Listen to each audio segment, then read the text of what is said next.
Though now thought extinct, the rachni once threatened every species in Citadel space. Over 2,000 years ago, explorers foolishly opened a mass relay to a previously unknown system and encountered something never seen before or since, a species of spacefaring insects guided by a hive mind intelligence. Unfortunately, the rachni were not peaceful, and the galaxy was plunged into a series of conflicts known as the Rachni Wars. Attempts to negotiate were futile, as it was impossible to make contact with the hive queens that guided the race from beneath the surface of their toxic homeworld. The emergence of the Krogan ended the Rachni Wars. Bred to survive the harshest environments, the Krogan were able to strike at the queens in their lairs and reclaim conquered council worlds. But when Krogan fleets pressed them back to their homeworld, the rachni refused to surrender, and the Krogan eradicated the rachni from the galaxy.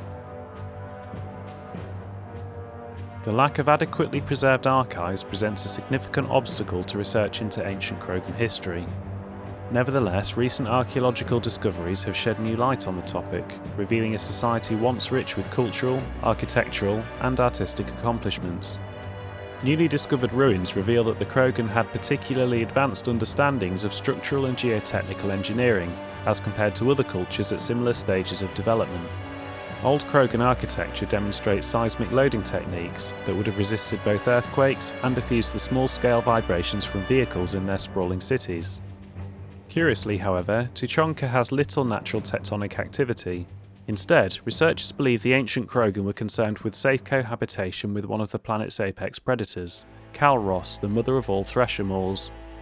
Prior to the Genophage, Krogan population growth was limited by predation, disease and war.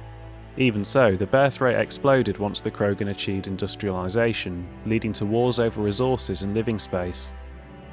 Other species on Tuchanka suffered greatly as the Krogan expanded. When the Krogan ran out of land, they settled into an arms race that ended in nuclear devastation. Tuchanka's relatively short golden age was at an end. But this ancient history may yet aid the modern Krogan. Some of the techniques and technology discovered in the ruins could be used to improve standard colonization equipment, signalling economic renewal for the Krogan at last.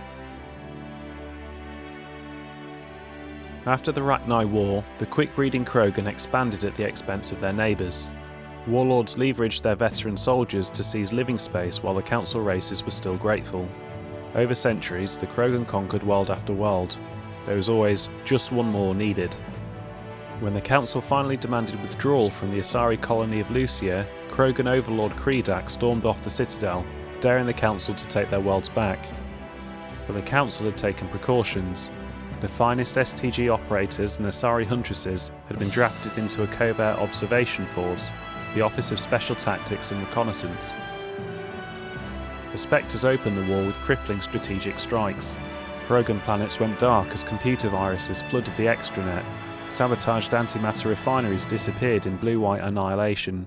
Headquarters stations shattered into orbit-clogging debris, rammed by pre-placed suicide freighters. Still, this only delayed the inevitable. The war would have been lost if not for first contact with the Turians, who responded to Krogan threats with a prompt declaration of war. Being on the far side of Krogan space from the Council, the Turians advanced rapidly into the lightly defended Krogan rear areas. The Krogan responded by dropping space stations and asteroids on Turian colonies. 3 worlds were rendered completely uninhabitable. This was precisely the wrong approach to take with the Turians. Each is first and foremost a public servant, willing to risk his life to protect his comrades. Rather than increasing public war weariness, Krogan tactics stiffened Turian resolve. The arrival of the Turian task forces saved many worlds from the warlords' marauding fleets, but it took development of the Genophage bioweapon to end the war. There were decades of unrest afterwards. Rogue warlords and holdout groups of insurgents refused to surrender or disappeared into the frontier systems to become pirates. Ardat-Yakshi, demon of the night winds, are Asari suffering from a genetic disorder that prevents conventional melding of nervous systems during mating. Instead, Ardat-Yakshi electrochemically ravage their partners' nervous systems, in extreme cases leaving victims as vegetative invalids or corpses. Asari psychologists regard this incapacity for mental fusion as preventing the development of empathy, leading to psychopathy.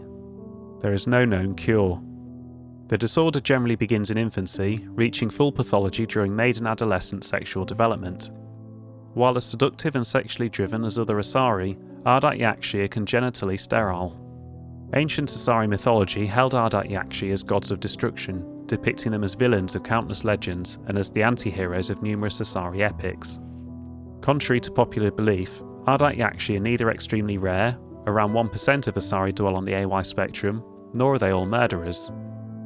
Most cultivate and discard countless exploitative or abusive relationships during their legally marginal lives. Despite rumours of Ardat-Yakshi syndicates, by nature Ardat-Yakshi are incapable of long-term cooperation. As a disproportionately wealthy species, Asari employ their economic reach and media ownership to hide the AY pathology from the galactic community, placing most Ardat-Yakshi in monitored work programs or seclusion. Only the most aggressive cases are sentenced to sanitaria and prisons, or to the execution lists of justicars. Although they resemble a mammal-reptile cross, the Vorcha have no terrestrial analogue. They are humanoid in form, but Vorcha have clusters of non-differentiated neoblast cells, like those of Earth's planarian worms. Damaged Vorcha cells mature into specialised structures to alleviate injury or stress. Transformations include thicker skin following injury, lung adaptation for barely breathable atmospheres, and stronger cardioskeletal muscle under high gravity. Skull capacity and brain size do not change, and Vorcha rarely make more than one somatic overhaul. Vorcha assault each other frequently, causing their young to gain strength, intelligence, and resilience. As a result, Vorcha see inflicting and receiving pain as normal communication. Few Vorcha study professions, in part because their average life expectancy is only 20 years. Because Vorcha can eat and breathe nearly anything, they can live almost anywhere, but racism prevents them from integrating into most societies that dismiss them as vermin. Vorcha have few employment options beyond Krogan mercenary bands. In 2151, as the first anxious settlers made their way through the New Charon mass relay, many of them wondered whether the reality of life on Eden Prime could possibly live up to the stories of pristine landscapes that drew them there. What the colonists found exceeded their expectations. The stable climate and compatible biology made the colony almost instantly viable. Over the next few decades, several million humans immigrated to Eden Prime, and a primarily agrarian culture developed. The new colony quickly became not only self-sufficient, but began exporting goods. Chief amongst these were rare plants grown from Earth's many heritage seed libraries. But in 2183, the colonists faced a true test of their character. Eden Prime was attacked by the rogue spectre Saranaterius and his Geth allies. Not long after, the Citadel was attacked by those same forces, and Eden Prime's neighbouring world, Terra Nova, found itself threatened with complete destruction. Faced with such violence, a lesser citizenry might have retreated back to the safety of Earth, as so many colonists of Terra Nova did, but Eden Prime's governing body refused to give in. Not only did the colonists vote overwhelmingly to block a measure calling for the building of evacuation ships, they voted to ease restrictions on emigrants from Terra Nova looking for a new home. As a result, Eden Prime's population has swelled. Whatever the war might bring, its status as a symbol of humanity's future in the stars remains unblemished. In 2183, human scientists uncovered a Prothean technological artifact on the planet of Eden Prime. While repelling an attack by Saranaterius' Geth allies, Commander Shepard's squad came into the artifact's proximity and set it off. The object, described as a beacon, sent the commander jumbled sounds and images intended to warn of the imminent Reaper invasion. The beacon overloaded during the process and violently exploded. While the vision it provided was dismissed by the Citadel Council as a highly subjective experience, since that time the Council's Committee on Paleotechnology have analysed the fragments of the beacon in an effort to understand how it communicated. What they found was not quite the telepathic technology that the Alliance Marines described in their reports. The beacon was equipped with a mass effect field generator to hold its subject immobile, a necessary step to minimise collateral damage during the rest of the process. The beacon then nearly instantaneously scanned the structure of the target's optic and auditory nerves, as well as many parts of the brain responsible for memory.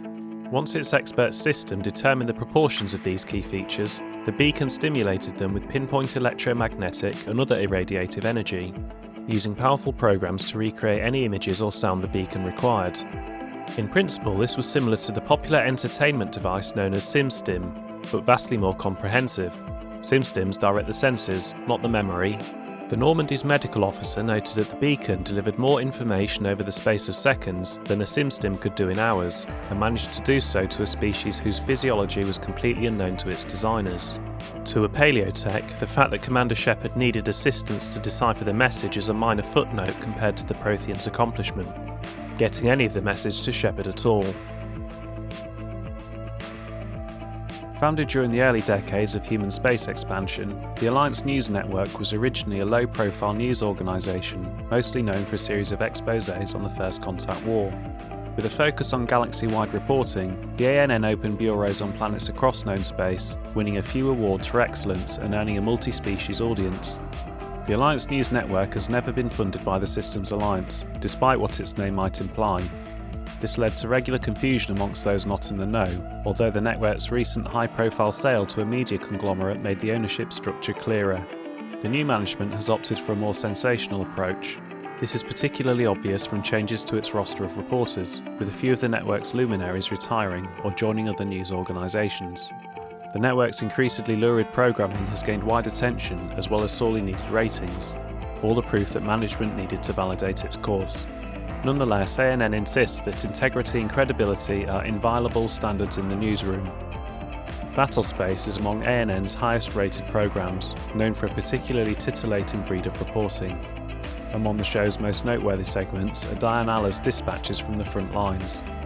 The network calls her reports gritty and realistic, but she has been criticised for her unabashed focus on the violence of war.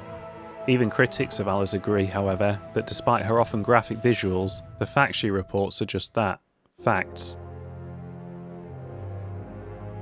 The Mass Effect timeline. 2069. Armstrong Outpost at Shackleton Crater becomes the first human settlement on Luna. It is formally founded on July the 24th, the 100th anniversary of the first lunar landing. 2103. Lowell City in Eos Chasma becomes the first human settlement on Mars. 2137. Eldville Ashland Energy Corporation demonstrates helium-3 fuel extraction from the atmosphere of Saturn. 2142. Construction of Gagarin Station, Jump Zero, begins beyond the orbit of Pluto. 2148. Prospectors discover the Prothean ruins at Prometheus Planum on Mars. 2149. Translation of Prothean data leads humans to the Charon Mass Relay. Systems Alliance founded to coordinate exploration and colonisation of extrasolar worlds. 2151. A shipping accident at Singapore International Spaceport exposes downwind communities to containers of dust form Element Zero. The Alliance begins construction of Arcturus Station. 2152. Roughly 30% of the children born in Singapore after Element Zero exposure suffer from cancerous growths. The Systems Alliance begins settlement of Earth's first extrasolar colony world, the planet Demeter. 2154. Commander Shepard is born. 2155. The Systems Alliance occupies completed portions of Arcturus Station as a headquarters. 2156. Some children of Singapore exhibit minor telekinetic abilities. 2157. Turians encounter human explorers, the First Contact War. Occupation and liberation of the human colony of Shanji. 2158. Humans learn of the potential of biotics. An international effort to track Element Zero exposure begins. Roughly 10% of exposed children show some level of biotic ability. 2160. The Systems Alliance Parliament formed. 2165. Humans establish an embassy on the Citadel. 2170. Batarian slavers attack the Alliance colony of Mindwar. 2176. During the Skyllian Blitz, pirates and slavers attacked Elysium, the human capital in the Skyllian Verge. 2177. Thresher Maws devour the Alliance colony of Akuz. 2178. In retaliation for the Skyllian Blitz, an Alliance fleet wipes out an army of slavers on the moon of Torfan. 2183. Geth led by the rogue Spectre Sarin Arterius attacked the Citadel, ensuing a battle that cost thousands of lives. A few weeks later, the SSV Normandy is ambushed and destroyed. Commander Shepard is presumed dead. 2185. An alien race known as the Collectors abducts thousands of human colonists in the Terminus systems. Commander Shepard leads a team beyond the Omega-4 relay to attack the Collectors where they live, stopping the abductions. 2186. The current date. Essentially nothing was known of the aquatic species dubbed Leviathans before Commander Shepard's report to Task Force Aurora. No record of their species' true name exists, no ruins are attributed to their civilization, and no influence on other races has been recorded. The task force can only conjecture based on the limited information provided by Shepard. Their current world is unlikely their home world, so it is surmised that the Leviathans mastered technology in spaceflight despite their immense size and aquatic nature. Their ability to communicate with and mentally dominate land-based sapients would have been a necessary step, and so whatever homeworld the Leviathans hail from would have included a thrall species whose civilization served the purpose of the Leviathans. Presumably, the Leviathans' bodies can withstand both the extreme pressure of the depths and the lesser pressure of a coastal area where they might have come into contact with their thralls. Transporting a creature the size of the Leviathan into space would have been a significant engineering challenge. It is likely they used ESO for ease of travel, as the Hanar do, and employed cybernetic filtration to breathe air as well as oxygenated water. It is unknown if the Leviathans have modified themselves with the equivalent of a biotic amplifier, but it seems probable. The faster-than-light communication of their pulses would require precise control previously unknown to modern science. One can only guess at the innovations of this species, and the Leviathans are volunteering no such information. A powerful biotic, Aria has been the sole ruler of Omega for some time. Rumoured to be at least 1,000 years old, she is as skilled at combat and the use of her biotic abilities as she is at manipulation and power games. Ruthless, highly intelligent, and dedicated to maintaining her rule over Omega, Aria is a force to be reckoned with. Though recent events have seen Cerberus take over Omega and send Aria into exile, there is no doubt that Aria will do everything within her power to reclaim what is hers. Adjutant is the Cerberus code name for the experimental subjects created at a secret facility beyond the Omega-4 relay. The creatures are based on Reaper technology, and the adjutants encountered on Omega have the ability to infect any life form to create a new adjutant. Adjutants are deadly pack hunters. They initially remain hidden, observing potential victims and distracting them with subtle whispers. When they have selected a target, adjutants ambush them with charged projectiles that create violently unstable mass effect fields that cause severe disorientation and render the target helpless. Enhanced muscle tissue gives adjutants the ability to leap surprising distances, allowing them to close in and infect their target quickly. The baseline form of the being does not match any known species. Xenobiologists suspect that Reapers may have originally created and implemented the virus several cycles before the Prothean extinction, and that it still carries genetic traces of its original host. If this is true, then like the Collectors, adjutants are a glimpse into the distant past at a species whose very existence and struggle against the Reapers has been long forgotten. Military strategist and classical scholar General Oleg Petrovsky is one of the Elusive Man's most respected operatives.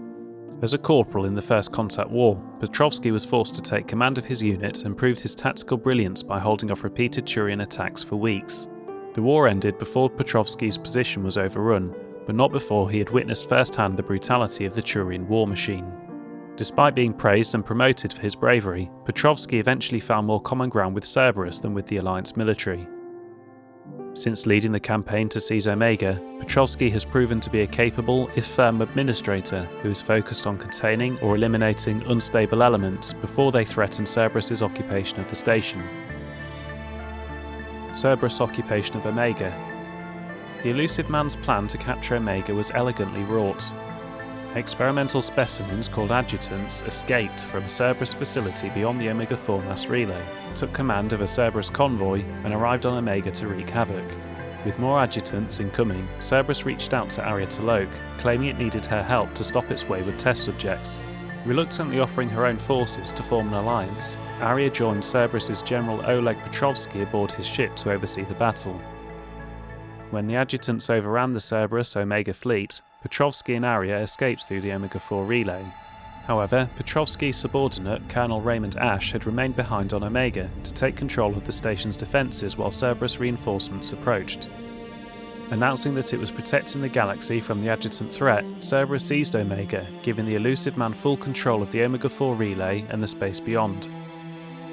Without Aria to keep them in line, the various criminal and mercenary factions on the station erupted, fighting both Cerberus ground troops and each other. Meanwhile, Aria was taken captive by General Petrovsky. Realising that the Adjutants had simply been a ruse to capture Omega, Aria managed to escape back to Omega, slipping away into its underbelly to organise a resistance force. Eventually, Petrovsky ordered the Cerberus forces to evacuate the station, but this was yet another ruse, this time to lure Aria out of hiding. With his troops out of harm's way, Petrovsky summoned a massive Cerberus fleet and presented Aria with an ultimatum: leave Omega or lose it.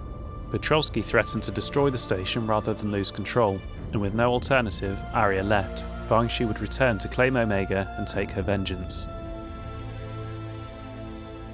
Though its initial invasion of Omega was successful, Cerberus was soon faced with the problem of controlling the station's large and often lawless population. An initial solution was to establish detainment areas bordered with impassable force fields, believed to be sheets of plasma suspended in a magnetic field. As Cerberus tightened its control of the station, units that could pass freely through the force fields to police the populace became necessary, leading Cerberus engineers to recover low-key security mechs from the remaining Eclipse mercenary chapters. When upgraded with Cerberus's proprietary mini-fabrication technology, shielding recovered from Omega's Element Zero processing plants, and additional ablative armour, the result was the Rampart mech, a flexible combat unit designed for control and intimidation of Omega's inhabitants. Rampart mechs can seek out targets or troublemakers anywhere on Omega, even lower industrial areas where radiation can be intense. It is fitted with infrasound and scent markers that are flight or fight triggers for several species and are intended to subdue or disperse a crowd. When necessary, Rampart mechs can channel all available power into generating a high-intensity shield that defends against hacking or biotic attacks and weapons fire, protecting the Rampart until reinforcements arrive.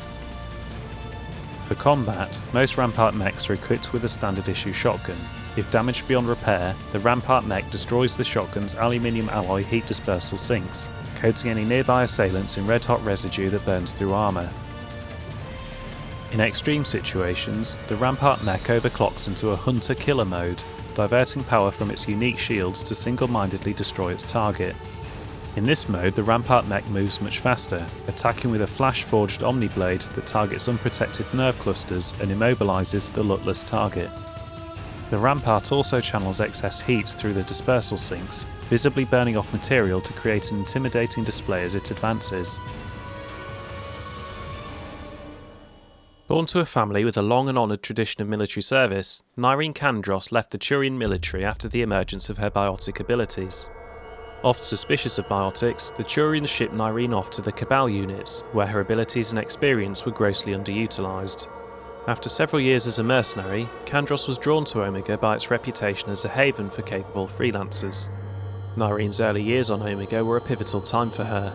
Oleg took an interest in Kandros, helping her hone her biotic talents while developing her military experience and skills to their full potential. Aria also allowed Nyreen the time she needed to reconcile with her new way of life and her unexpected and initially unwanted abilities. The two eventually parted ways due to irreconcilable differences, but Nyreen Kandros remained on Omega. Upon Aria's return to the station after the Cerberus invasion, Nyreen revealed herself as the leader of the Talons. Reformed under Nyreen's leadership, the Talons are Omega's newfound symbol of resistance against the Cerberus occupiers. The Cabals are an elite biotic Turian unit whose dictum is, "The intangible is unstoppable." As Turian biotics are relatively rare, with biotic abilities manifesting in only a small percentage of Element Zero exposed Turians, Cabals tend to be small and only comprised of 10 to 15 individuals, led by a commanding officer called a Cabalim. A Turian Cabal is often deployed covertly as shock troops or saboteurs, or they're sent on long reconnaissance missions for the hierarchy. In addition to advanced biotic training, all Cabal soldiers are highly skilled in small arms, explosives, infiltration tactics and piloting. Centuries ago, during the Unification Wars, military Black Ops would recruit Turian biotics as infiltrators, planting them anonymously in the regular infantry as observers, or using them as assassins. This historical practice has left a cultural bias against biotic soldiers amongst the Turian rank and file. As a result, the Turian hierarchy prefers to keep its Cabals isolated from the other branches of the military, citing safety and unit cohesion concerns. Even Turians whose biotic abilities are not combat proficient are segregated into Cabals, often forcing them to cut short their promising careers in order to serve as a medic or maintenance officer. However, Cabal soldiers are professionals. Those who do not adapt are quickly weeded out, resulting in strongly unified teams of experienced, deadly, biotic warriors who see their isolation as a necessary sacrifice to protect the hierarchy. The war with the Reapers means that the Turian hierarchy no longer has the luxury of keeping such powerful assets in reserve. Many Cabals have been recalled to Palaven, while the most experienced have been dispatched to the front lines for surgical strikes on Reaper strongholds or to provide support for regular infantry. With the Atlas, Cerberus' research arm has combined the deadly armour and firepower of a Ymir mech with the tactical superiority of a trained human pilot. An Element 0 core allows the Atlas to be airdropped onto a battlefield with minimal impact damage. Its thick armour includes a robust transparent canopy made from a polycrystalline composite proprietary to Cerberus. Alliance engineers hypothesised that the material is some kind of synthetic sapphire composed with interlayers to resist cracking and thermal damage. Although the Atlas is somewhat unwieldy in the field, its anti-personnel machine guns and ability to shrug off damage from anything short of a heavy weapon makes it a fearsome opponent. Heavy loss of life is to be expected in any unprepared encounter with this unit. Centurions are Cerberus' frontline tacticians. They are meant to enact the elusive man's strategic goals, although it is clear that they have leeway to adapt as an encounter develops. The only useful intelligence that the Alliance has gathered on Centurions relates to their armament. Each Centurion carries an M96 Matuk heavy rifle, modified to launch smoke grenades, leaving enemies vulnerable to crossfire. Guardians, the Cerberus equivalent of human tanks, are slow-moving soldiers who carry enormous polycrystalline composite shields. The weight of the shield requires an armoured suit equipped with hydraulic assists and a dedicated power supply. Combining this exceptional protection with a suite of enviro mapping systems, Guardians focus on flanking opponents to flush them from cover. A Guardian's slow but relentless approach is intended to demoralise enemies, as well as draw their fire, but rip away their shield and Guardians become little more than cannon fodder. The Nemesis is a Cerberus sniper specialist. Customised implants allow the Nemesis to withstand the crippling kickback of an M98 Widow anti-material rifle, turning a redoubtable opponent into a force capable of inflicting instant death. A suite of high-tech scanning equipment makes the sniper adept at maintaining cover, meaning a Nemesis is usually spotted only after opening fire, assuming the target survives the first round. Because of the self-destruct mechanisms that activate upon the sniper's death, the Alliance has never retrieved an example of Nemesis augmentation technology. This fact, combined with Cerberus Force's penchant for suicide when faced with capture, has made scientific study of their implants impossible. Phantoms are agile Cerberus agents, with a wide array of offensive and defensive capabilities, including particular specialisation in evasive manoeuvres and firing from cover. Although intelligence on their implants still evades the Alliance, Phantoms are known to be able to create a personal barrier for greater protection.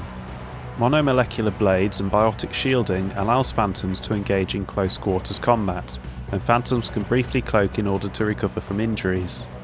Because of this ability, the Alliance recommends personal confirmation of a Phantom's death. Assault troopers are the backbone of Cerberus forces. Those candidates who make it through the grueling basic training are submitted to an intense psychological program that renders them fearless, disciplined and unrelenting. Outfitted with custom-designed armour and rifles, these soldiers function with determined precision and practiced teamwork. The first to rush into a fight, assault troopers often work in tandem with more powerful units. They make strategic use of this scenario, keeping their opponents occupied until it is too late to react to the combined Cerberus force bearing down on them. The Mercenaries, Blue Suns. Founded by the notorious Batarian slaver Solem Dal-Sarar, the Blue Suns began as a Skillian Verge protection racket, providing genuine protection from slavers and pirates. Eventually captured by the system's Alliance Navy, Dal-Sarar beat almost 24 charges to be convicted on a single count of conspiracy. The slaver benefited from the tutelage of cellmate and brilliant con artist Bernard Legit's Ledger. Upon his release 5 years later, Dal-Sarar incorporated Blue Suns as a legal security agency. Today, the Blue Suns boast a galaxy-wide force of Batarians, Turians, humans and Krogan. Each deployment is backed by a logistics corps, selling everything from heavy weapons to shaving cream. Despite claims that the Blue Suns sell its captives as slaves, no Blue Suns employee has ever been convicted on such charges. Many Blue Suns members sport the company's logo in a tattoo form, removed during assignments and then reapplied at mission end. The brainchild of Asari Commando Jonas Sideris, the Eclipse Mercenaries were incorporated as a proactive security company. Influenced by Asari and Solarian military doctrine, Eclipse specialises in sabotage, assassination and personal and organisational security. Although Citadel governments regard the corporation with suspicion, it's embraced in the Skillian Verge and Terminus systems. Early on, Sideris sought government contracts to establish a market share against the better established Blue Suns. Her agency scored a galactic PR coup by retaking several space stations captured by the Anher People's Liberation Army and neutralising its leaders. A victory Eclipse's marketing department never ceases trumpeting. Based on Omega Station, Eclipse controls nearly 20% of the asteroid's real estate. Its services range from mech repair to open warfare, although assassination is reserved for meeting wider, longer-term company goals. For instance, preemptive strikes against pirates rather than murdering spouses for insurance money. Despite numerous reports, Eclipse denies sabotaging or kidnapping business rivals. Originally a small Terminus Systems Vorcha gang, their mercenary blood pact was transformed into a legion by visionary Krogan battlemaster Gunnar Rang. Exiled for striking a female in anger, Rang obsessed over reclaiming his lost status. Leading the Vorcha pack as a pirate crew, Rang cultivated recruits and infamy for a decade before incorporating his fighters as a security company across the Skillian Verge. His notoriety ensured his initial public offering for investors made him rich beyond most Krogan's dreams. Rang returned triumphantly to his clan, rallying elders, Krogan hordes and their firepower and biotic support towards professional violence in the Terminus systems. Banned from Citadel space, the Blood Pack bribes its way through spaceports into armed conflicts across the galaxy. Priding themselves for accepting otherwise untouchable contracts, the Blood Pack rejects bodyguarding and security in favour of cases requiring minimal oversight and maximal violence. Benning was once a thriving human colony, but the Reapers have rounded up a large portion of the populace for processing. Some pockets of civilian resistance still elude the Reapers, however, and rescue attempts are underway. A resistance radio established during the early days of the attack continues to broadcast, exhorting survivors to band together and discussing rumours of safe havens. Unfortunately, those rumours have begun to result in ambushes, increasing the desperation of those who remain free. Through all this, Benning's automated agricultural systems have continued to operate, leading to unprecedented stores of food in the planet's granaries and warehouses. Scion, a fortified world under the protection of several Asari matriarchs, has begun to supply fuel to the system's alliance forces in the hope that an Asari-human partnership might prevent Reapers from seizing the planet. Alliance forces have since established several outposts in the system. The humans and Asari have been joined by a small detachment of Turians, drawn from the private militia of a corporate conglomerate that does business with Scion. The three species are so determined to defend Scion that integration issues have been negligible. The task force has already thrown back several Reaper attacks, although the commanders expressed concern that small Reaper forces could have slipped through despite their vigilance. 16 years ago, the Systems Alliance established the first dish field on Ontarom, defying the tidal disruptions and electrical storms that periodically sweep across the planet. The facility has since grown into a crucial communications hub for the Alliance. Trade between the Alliance base and nearby human settlements sustains planetary unity.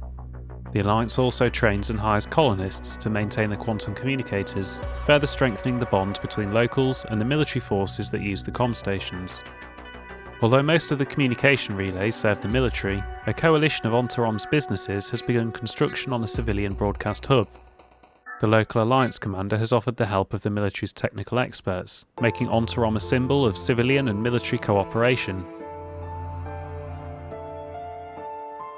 The Citadel Council has called for the immediate donation of Prothean artifacts to bolster the war effort, primarily items of Reaper origin and recordings of their attacks.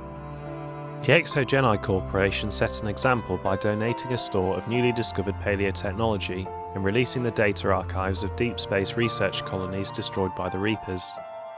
Several private collectors have since stepped forward to donate the entirety of their collections. But despite offering amnesty for anyone concealing such artifacts, not everyone has responded as the Council hoped. Several artefacts have been found in obscure underground markets on safe haven worlds, presumably sold by newly arrived refugees who needed funds to survive. Reports say that smugglers continue to sell stolen artefacts, and armed raids on archaeological sites have rendered even legal operations extremely hazardous. After several reports of mercenary groups turning on the archaeologists who hired them, Elena's risk control services began to offer security details for archaeological sites at considerably reduced rates. What the Krogan call the Shroud is a technological remnant of the Solarian uplift. After Tuchanka's nuclear war released tons of smoke and dust into the atmosphere, the planet temporarily cooled from global dimming, except at the poles, where the albedo was lowered by soot. As clouds trapped the resulting heat, enormous swathes of permafrost melted, releasing methane captured in clathrates from previous millennia. This potent greenhouse gas created a runaway heat cycle that was called the nuclear summer. Without intervention, Tuchanka would have sunk into a slow but certain mass extinction. The Solarian solution was to assemble the Shroud, a permanent sunshield of trillions of tiny diffractory lenses placed at the L1 Lagrange point, the point in space where the lens's naturally stable orbit would shade the planet. The Solarians settled on a delivery method that became known as the Shroud Towers. The towers were essentially enormous coil guns that could fire a payload of lenses into space along with the equipment necessary to monitor the payload's trajectories. Many Krogan warlords enthusiastically approved of the plan, some because they believed in saving their homeworld, but most because they saw future military application for the Shroud Towers. The Shroud was completed on schedule over the next few decades, by which time the rachni held the warlords' full attention. The Krogan rebellions were not kind to the Shroud Towers. All but one was destroyed during the push for Krogan demilitarization. The remaining tower, often referred to as the Shroud, even though that is technically incorrect, was repurposed for cloud seeding and atmospheric repair. It remains on the landscape as an anachronism, a symbol of a time when Krogans and Solarians helped themselves by aiding one another. Even with all of the Reaper's power, harvesting every sapient species in an entire galaxy can take decades or even centuries. The most time-consuming part of the process is gathering DNA from the population. To accelerate the effort, the Reapers follow a consistent procedure. Victims who cooperate, surrender, or are captured by husks are sorted into camps. It is believed that the husks possess receptors that allow them to analyse a victim's DNA through sight, smell or touch. Victims that meet their standards are herded from the camps into processor ships. Those the husks deem insufficient are either turned into husks themselves or indoctrinated to serve as slave labour. The Reapers use this last option to give their victims false hope. Many captives who would otherwise fight back become docile when they see members of their own kind obey and survive. The processor ships reduce victims to a transportable liquid. Like in a slaughterhouse, the ship's design prevents victims from seeing or hearing what happens elsewhere so that they do not panic. The victims are ushered into locking pods, then rent apart and dissolved into paste that is flushed to storage vats. The rate of killing is phenomenal. Intelligence estimates suggest that there are more than 400 processor ships on Earth, killing approximately 1.86 million humans per day. In combination with battlefield deaths, disease and famine, this pace will result in complete depopulation of the Earth within a decade. As the husks and indoctrinated slaves build more slaughtering facilities, the kill rate can only increase. The Reapers are technologically superior to the organic species of the galaxy, but the degree of that superiority is a matter of debate in the intelligence community. The Reapers' thrusters and FTL drives appear to propel them at more than twice the speed of Citadel ships. Estimates of their location in dark space suggest that they can travel nearly 30 light-years in a 24-hour period. Reaper power sources seem to violate known physical laws. Reapers usually destroy fuel infrastructure rather than attempting to capture it intact, indicating that Reapers do not require the organic species' energy supplies. Consequently, the Reapers can attack without regard for maintaining supply lines behind them, except to move husks from one planet to another. Unlike Citadel ships, Reapers do not appear to discharge static buildup from their drive cores, although they sometimes appear wreathed in static discharge when they land on planets. The main gun on a Reaper capital ship dwarfs that of the Alliance's Everest-class dreadnoughts. No dreadnought has yet survived a direct hit from the weapon. Estimates put its destructive power anywhere from 132 to 454 kilotons of TNT. Even if the target is hardened, as in the case of a surface-based missile silo, the gun can instead bury the target beneath molten metal. Precise targeting computers and correctors also give Reaper weapons a longer effective range than Organic's dreadnoughts or cruisers. The kinetic barriers on a Reaper capital ship can shrug off the firepower of a small fleet. Weapons specifically designed to overcome shields, such as the Javelin, Guardian lasers or the Thanic series, can bypass the barriers to some degree. The difficulty is getting close enough to use them. The surface-mounted weaponry on Reaper ships, similar in principle to Guardian, presents an effective defence against organic species fighters. Although clearly technologically superior to the Citadel forces, the Reapers have experienced casualties in battles across the galaxy. This indicates that, theoretically, with the right intelligence, weapons and strategy, the Reapers could be defeated. Unlike the Mass Effect relays that they created, Reapers do not have quantum shields. Locking itself down at a quantum level would leave a Reaper unaware of its surroundings until the shielding deactivated. Instead, Reapers rely on kinetic barriers. In the case of a Reaper capital ship, these kinetic barriers can hold off the firepower of 2 dreadnoughts simultaneously, but 3 clearly causes strain, and 4 typically results in destruction of the Reaper capital ship. Weapons designed to maximise heat damage, such as the Thanic series, show better results against the Reapers than pure kinetic impacts. The barriers of a Reaper destroyer are less formidable than those of a capital ship. It is possible for a single cruiser or many fighters to disable or demolish a destroyer if they can get within range before they are themselves destroyed. The Reaper's energy sources are not infinite. For example, to land on a planet, a Reaper must substantially reduce its mass. This transfer of power to its Mass Effect generators leaves the Reaper's kinetic barriers at only partial strength. Sovereign was destroyed while assuming direct control over Saren. The feedback from Saren's death seemed to entirely overload Sovereign's shields. Current Reapers do not seem to suffer from this design flaw.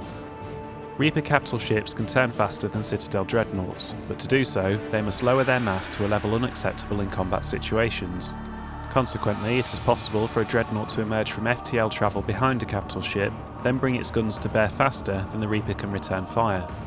This is a poor tactic, however, against Reapers flying in proper formation. The Battle of Palaven. When Tatris fell, the Turians knew little about the Reapers, except that they wanted to enrage the Turians. Staying calm, the Turians massed in force around Palaven, their homeworld. Fleet Admiral Irix Coronati, in what became known as the 15-minute plan, stationed only 2 carriers, named Undaunted and Resolute, near the system's relay. When the Reaper fleet emerged, the carriers launched swarms of unmanned fighters and spy drones. These were quickly destroyed, but the drones transmitted vital data on the Reaper's effective range, fleet composition, and exact location. The Turians' other ships then deployed to defend the system in earnest. Knowing that the Reaper's weapons had a longer effective range than any of his own, Coronati made a short, daring FTL jump, landing his dreadnoughts in the middle of the Reaper fleet. The Turian dreadnoughts then turned to line up their main guns on the Reapers, which also needed to turn in order to fire on the Turians. This ploy used the Reaper's size against them. Because the Turian dreadnoughts could turn faster and lock targets first, they concentrated firepower down several Reaper capital ships. The Reapers countered instantly. Their destroyers performed a jump of their own to the skies above Palaven, beginning orbital strikes on Turian cities. The Turians, forced to defend the planet, found themselves in a pitched battle far from the relay, through which emerged a seemingly endless line of Reaper ships. After massive casualties, Coronati ordered retreat. The Turians insist that Palaven is not lost, the battle has merely moved to the ground. Reaper troop transports have dumped hordes of husks to capture Palaven's inhabitants, but met with little success. Reaper capital ships are destroying city after city, but much of the Turian fleet is still operable, and the citizenry is heavily armed. The Turians refuse to be intimidated. The Reaper War, the Fall of Earth. The Reapers took Earth in a matter of hours. The Alliance knew the first wave would arrive from Batarian space, but they were unprepared for the speed and the scale of the attack. The Reapers bypassed the 6th and 7th fleets at Terra Nova and Eden Prime, flying straight from relay to relay where they could neither be tracked nor intercepted. The tactic was unexpected, since the navies of organic species would never risk coming out of FTL within combat range or leaving enemies at their backs to threaten supply lines. At Arcturus Station, more than a dozen Reaper capital ships engaged the Alliance's 2nd, 3rd and 5th fleets. This was mere screening for the main force. Dozens more Reaper capital ships continued through the Charon relay, where the 1st fleet had been lying in wait but was soon destroyed. The 4th fleet, near Earth, had a few minutes of advance warning. It stood no better chance. After destroying the Earth's convoys, smaller Reaper destroyers wiped out all GPS and communication satellites in Earth's orbit, and cut the undersea fibre optic cables that linked the continents. Earth's resistance now relies on outdated radio towers and a few quantum entanglement communicators, whose matched pairs happen to be on other continents or outside of the solar system. Communication is so limited that the fate of entire nations remains unknown. The capital ships bombarded defence installations and industrial centres, annihilating entire cities with populations in the low millions, including Adelaide, Hamburg, Al-Jubail and Fort Worth. Meanwhile, Reaper destroyers descended into the atmosphere to melt roads and capture population centres with minimal loss of life. This is not an example of the Reapers being merciful. More likely, they are herding their prey to make the coming harvest that much easier. The fall of Khar'shan. For every 1,000 Batarian refugees, there are 1,001 stories about how the Reapers invaded the Batarian systems. A few elements are common to almost every version, however. The Reapers arrived first in the Vular system and immediately destroyed its communications network. The Hegemony's Department of Information Control blamed the loss of signal on space weather, but scrambled ships to the system nonetheless. Within a day, Reaper capital ships appeared in the Harsa system and descended on the Batarian homeworld, Khar'shan. For all the rhetoric about the Hegemony's military prowess, their response to the Reapers was uncoordinated. Moments after the Information Minister took to the extranet and announced that unknown ships were destroying all space traffic near Khar'shan, the Defence Minister declared that there was no reason to panic. The planet's convoys were destroyed next, creating an ominous silence that has persisted ever since. Fearing that they would be next, Batarian colonies across Hegemony space began evacuations. So many refugees poured into the human-occupied Exodus cluster that Systems Alliance officials at first thought the Batarians were invading. More systems have gone dark as their convoys were destroyed, and millions more Batarians, trapped on their planets, sit waiting for the Reapers. The Reapers' first attack on Turian space followed an age-old maxim: hit them where it hurts. A populous colony dating back centuries, Tatris was already embedded in the Turian psyche as the site of the worst terrorist attack in Turian history. Wounds were still raw from the Valen Blast, in which a separatist revolutionary slammed a starship into the colony's capital, killing more than 100,000 Turians. Hierarchy forces responded with a massive invasion of the planet to stamp out the separatist movement. It was a catharsis for the Turians, reassuring them that heroes would always triumph over evil. And so, the Reapers struck Tatris first. By the time that Tatris went dark, the Turians had already learned that the Batarians and humans were under attack. The hierarchy responded with what they believed to be overwhelming force, only to walk into a trap. Reaper ships were waiting on the other side of the relay to Tatris, and they released devastating firepower the moment the Turian fleet emerged. Turian leaders observing the one-sided battle were faced with a choice: reinforce their side of the relay to defend against a Reaper invasion, or throw more resources into an offence. With soldiers and civilians alike clamouring for retribution against the Reapers, the Turians continued the assault. The hierarchy sent warp bombs through the relay to clear a path, fighting tooth and talon to inflict casualties against the Reaper fleet. It was a valiant effort, but doomed. The Reapers emerged victorious from the relay and began broadcasting a signal to Turian convoys. Images of Valen, Tatris' capital, once again a smoking wreck. The fight for Turian space had begun. Councillor Udina's attempted coup will no doubt be analysed for generations to come, but a clear picture is beginning to emerge. Udina had contacted Cerberus to coordinate what was intended to be a bloodless takeover of the Citadel, in which he would force the other councillors to grant him emergency powers so that he could command the Citadel fleet. He would then direct the fleet to liberate his homeworld, Earth. The plan fell apart early, when Executor Palin and the Solarian Councillor caught wind of it.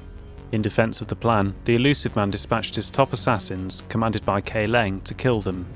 Udina had little choice but to support the assassins with an armed force sufficient to hold the Citadel. Captured confidants have indicated that Udina and Leng's alliance was relatively fragile. Udina may have planned to turn on Cerberus once the fleet was his to command, and Leng departed when he calculated that Udina would not succeed. Persistent rumours suggest that Udina might have been a high-functioning victim of Reaper indoctrination. His action played right into the Reaper's plans. Even if the coup failed, it would damage Citadel governance. If it succeeded, his plan to retake Earth would have likely turned into a military blunder that Council forces could ill afford. However, there is no direct evidence of his indoctrination, nor obvious opportunity. It is more likely that Udina acted out of desperation, and in doing so, cost humanity its councillor. The Miracle at Palaven. The Turian and Krogan counterattack on Palaven combined deception, courage, and tenacity.